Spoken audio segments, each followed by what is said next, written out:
Shambulio la risasi lililotokea hapo jana Februari 10 mwaka huu kwenye Thamba-Riga Secondary School, shule ya ngazi ya sekondari katika mji mdogo wa Thamba-Riga, British Columbia, Canada, ambapo mshtakiwa aliwasha moto ndani ya shule katika eneo la nyumba jirani na kusababisha vifo na majeraha kadhaa. Shambulio hili limeelezwa kuwa moja ya matukio mabaya ya aina hii katika historia ya Canada.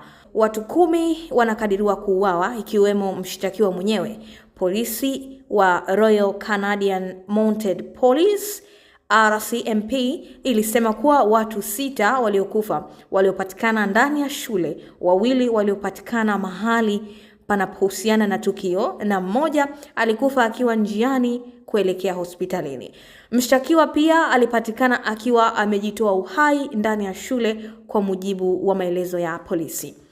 Mshtakiwa anatajwa kuwa mwanamke na polisi walitoa taarifa ya haraka iliyofafanua kuwa mwendeshaji wa shambulio alikuwa ni mwanamke. Alionekana akiwa na gauni na nywele za rangi ya kahawia kabla ya kifo chake. Kutokana na jeraha la kujipiga risasi, RCMP ilisema wamebaini ni yule aliyekuwa katika taarifa ya haraka, lakini hawajakuwa tayari kufichua maelezo zaidi kwa sasa mpaka uchunguzi utakapokamilika.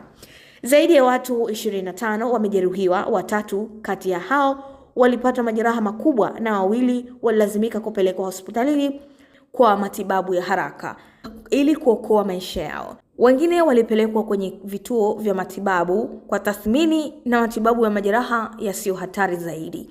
Jitihada za kukabiliana na matukio na msaada kwa jamii ziliendelea. Shule zote zilifungwa kwa wiki nzima na huduma za misaada kisaikolojia zimetengenezwa kwa familia na wanafunzi waliokumbwa na tukio hilo. Waziri Mkuu wa Canada Mark Carney na viongozi wa mkoa wa British Columbia wamesema wamehuzunika sana kwa jamii iliyopata pigo kubwa, na RCMP inaendelea kuchunguza ili kubaini sababu hasa za tukio hilo.